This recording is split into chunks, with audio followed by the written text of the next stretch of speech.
ముదిమి వచ్చు వరకు నిన్ను ఎత్తుకొనువాడును నేనే. యెషయా 46వ అధ్యాయము 4వ వచనము.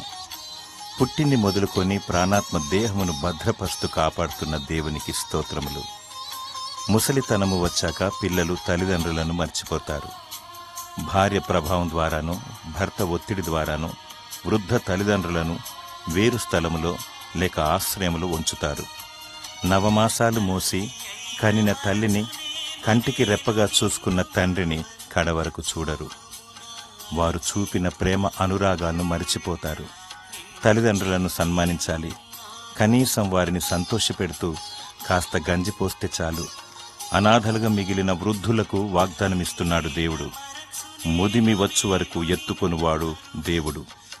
ఆయన నమ్మదగిన దేవుడు, నిన్ను విడువడు. దేవుడు నీకు తోడుగా ఉండి నిన్ను ఆదరించునుగాక. ఆమేన్.